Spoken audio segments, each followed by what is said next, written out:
Ďakujem. Ja zastupujem Ústav výrobného inžinierstva Fakulty technologickej Univerzity Tomáš Bati ve Zlíne. Ústav výrobného inžinierstva patrí k špičkovým pracoviskám a ponúka komplexné služby v oblasti spracovania polymerných materiálov v celej strednej Európe.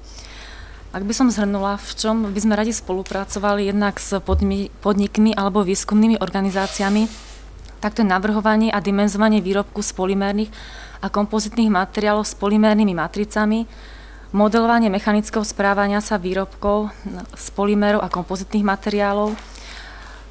Disponujeme potrebným softverovým vybavením pre konštrukciu nástrojov pre spracovanie polymérov, konkrétne vstrekovacie formy, vytlačovacie hlavy a ďalšie, vrátanie simulácie toku tavenín. Ďalej máme prístrojové vybavenie a software pre simuláciu chovania polymérnych materiálov Moldflow, CADMold, Virtual Extrusion Laboratory. Zapodívame sa crash testami, vrátanie snímaniu dejov pomocou vysokorýchlostnej kamery. Naše ďalšie portfólio je hodnotenie kvality povrchu kontaktnou a bezkontaktnými metodami. Čo sa týka ďalšieho prístrojového vybavenia, tak sa zapodívame v oblasti polymérnych materiálov, využívaní moderných technológií, ako je rapid prototyping, pri navrhovaní polymérnych výrobkov a konštrukcií nástrojov pre spracovanie polymérov.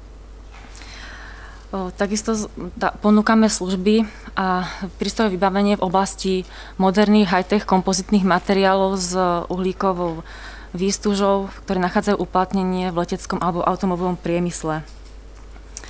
Naše portfólio je veľmi široké, tak asi by som to v tom časovom intervale nestihla. Poďakujem za pozornosť a budem rada, ak po skončení nájdeme spoločnú oblasť spolupráce. Ďakujem.